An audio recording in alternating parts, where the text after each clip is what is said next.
Bonjour chers élèves. Aujourd'hui, on va faire la leçon de la voix active et la voix passive.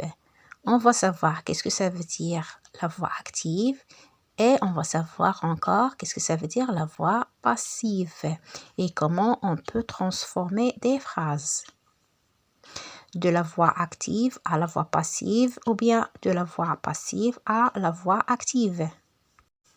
On commence par la voix active. Donc, lorsqu'on dit la voix active, ça veut dire le sujet qui fait l'action. C'est le sujet qui effectue l'action. Donc, j'ai donné ici un exemple. La maîtresse corrige les cahiers. La maîtresse corrige les cahiers. Donc, la maîtresse, c'est le sujet. Corrige, c'est le verbe au présent. Ici, les cahiers, c'est le complément d'objet direct. Donc, qui corrige, c'est la maîtresse. Donc, la maîtresse, c'est le sujet qui fait l'action de corriger. Donc, ici, on dit la voix active, le sujet plus le verbe plus le complément. Donc, il y a le sujet ici qui fait l'action. Regardez le deuxième exemple. La fille ramasse les fleurs.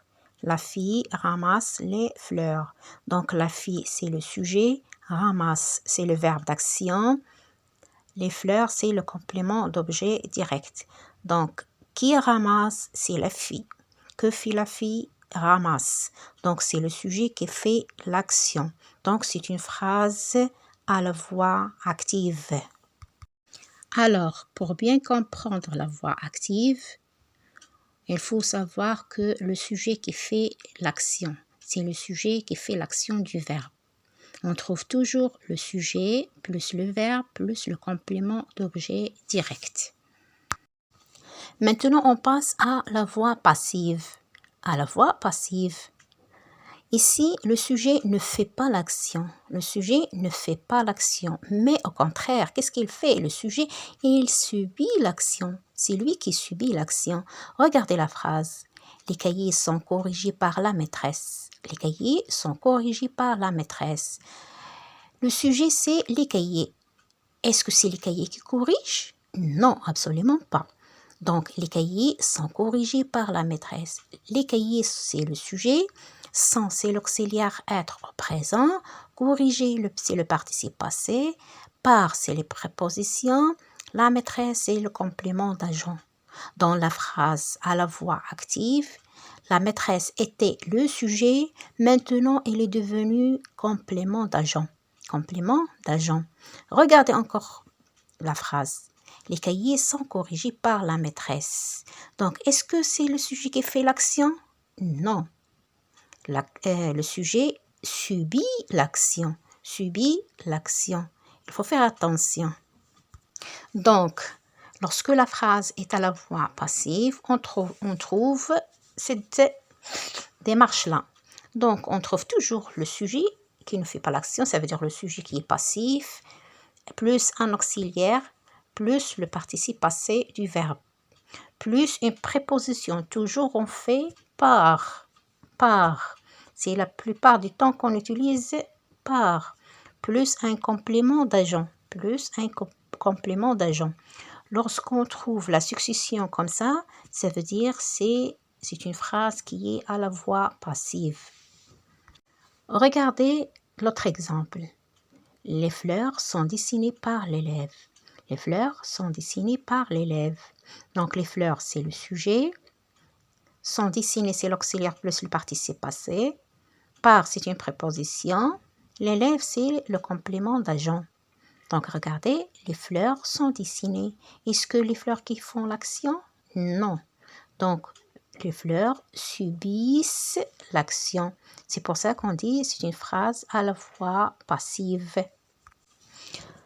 Pour résumer, on va dire la voix active, c'est le sujet qui fait l'action.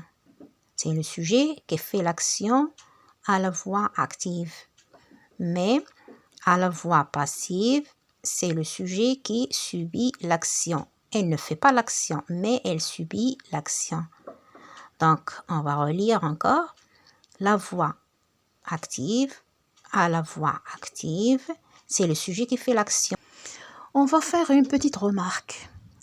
Il y a des verbes qui ne se mettent pas à la voix passive. Des verbes qui ne se mettent pas à la voix passive. Ça veut dire qu'on ne peut pas les utiliser à la voix passive. J'ai donné ici des exemples comme dire, demander, parler, permettre, répondre, téléphoner. Donc, ce sont des verbes qu'on ne peut pas utiliser à la voix passive. Dans les exemples que j'ai déjà donnés, donc j'ai utilisé seulement le présent des verbes. Le présent des verbes. Mais regardez dans le tableau, on peut trouver des verbes qui sont au présent, au passé, à l'imparfait, le futur, passé composé, et conditionnel et plus que parfait. Donc, regardez bien les verbes à la voix active et comment on va faire pour les transformer à la voix passive. Et s'ils sont dans la voix passive, comment on va les transformer à la voix active. Surtout, il ne faut pas oublier que le participe passé s'accorde en genre et en nombre à la voix passive parce qu'on a utilisé l'auxiliaire être. Et merci pour votre attention.